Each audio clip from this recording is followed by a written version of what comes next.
Oh, please! If you think this guy's tough, wait till you see the guy running this film's Oscar campaign. You're watching Beyond the Trailers review of Whiplash. Yeah, how's it going with Studio Band? Good. Yeah, I think he likes me more now. I push people beyond what's expected of them. I believe that is an absolute necessity. I want to be one of the greats. And because I'm doing that, it's going to take up more of my time. And this is why I don't think that we should be together.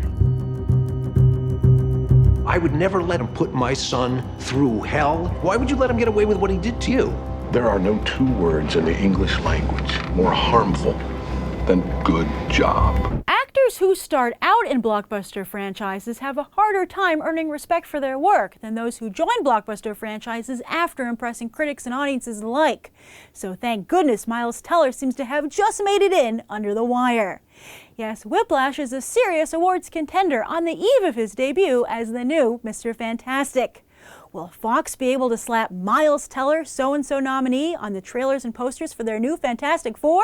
Maybe even winner. But let's not get too ahead of ourselves. After all, this is one of the most competitive and crowded award seasons in recent memory. And as always, the male acting categories have the most contenders.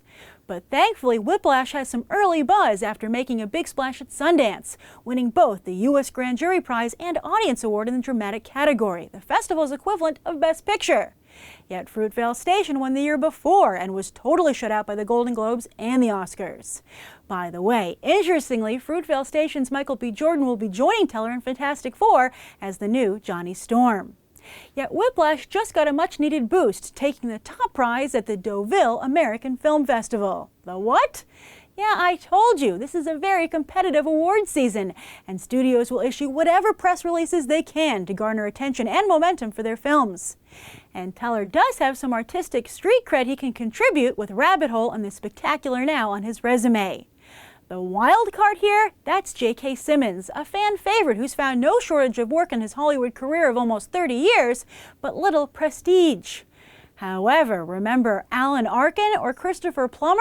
The Academy loves to award long careers in the Best Supporting Actor category. But while writer-director Damien Chazelle's story is intense, it's also completely fictional. How can such ruthless behavior be applauded when there's no proof it actually yields results? Also, Whiplash is a joint production with Blumhouse Productions. That's right, the production shingle of horror producer extraordinaire Jason Blum, who's also doing Gem and the Holograms. Can he compete with the Harvey Weinsteins out there? Like I said, whoever's running Whiplash's Oscar campaign is going to have to be brutal themselves. Of course, it will help if the movie matches the hype. This might actually be one of the best movies I've ever seen. And I didn't even want to go because I hate jazz. But this isn't a movie about jazz. It's not even a movie about music. Instead, it's a movie about pursuing a career in the arts. The complex and vulnerable position that puts you in, and how it's just as much about discipline as it is raw talent when it comes to finding success. And Whiplash doesn't just give you the professional side of things, it gives you the whole picture. And by that, I mean it also shows you what it does to your personal life.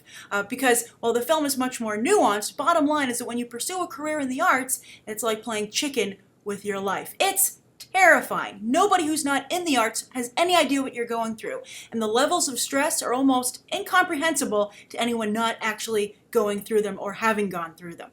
And this movie does the most accurate job I've ever seen at portraying that. And I think for that reason, this should not be underestimated when it comes to award season. Now, some of you might be saying, well, what about Fruitvale Station?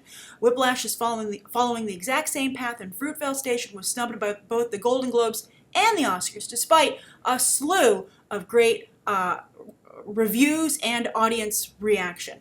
And the reason is twofold. One, with all due respect to Fruitvale Station, it just wasn't as masterful across the board as Whiplash is. Whiplash, every chair hits the right note. The acting, the writing, directing, the cinematography, the editing, the music, everything is just perfect. And second, never underestimate the Academy's affinity for a film about the arts, because every single Academy member, because they work in the arts, or the majority of them, are going to really relate to this film. They're going to have an emotional and visceral reaction. Now, speaking of emotional and visceral reactions, some of you are going to have that, I think, in the negative sense. And that's the one potential stumbling block for this movie, and that it could be very divisive. And the reason I say that is because of its orientation about, about good enough, if that's harmful, if that mentality is harmful. And for instance, I recently had a discussion with some of you over on Morning Movie News about Rotten Tomatoes, and I said I didn't think that a B rating should be considered fresh. I thought it should have some, kind of downgrading in terms of how Rotten Tomatoes views that review.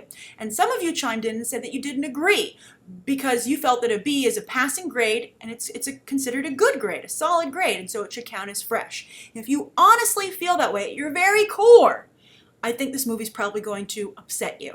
So keep that in mind when you're deciding whether or not to go. But you really should go. And the other thing I liked about it is that I thought it was very real. Towards the beginning of the film, Paul Reiser says something about, well, that's life. He plays Miles Teller's dad, and he's just so likable. He plays such a great dad. And he says, that's life. And I thought this movie did a great job of showing what life is like, and complete with things are not black and white. For instance, there's lots of nuances to the film that I don't want to give anything away. I've never been so on the edge of my seat with a film and so surprised by every twist and turn as I have during a movie about a jazz drummer. That was just really impressive. But every scenario is not black and white. There are grays there. For instance, there's one really climactic series of events that end in this horrible climax. But I think it's important, and I hope people realize that both J.K. Simmons' character and Miles Teller's character are at fault. They both contributed to what happened here.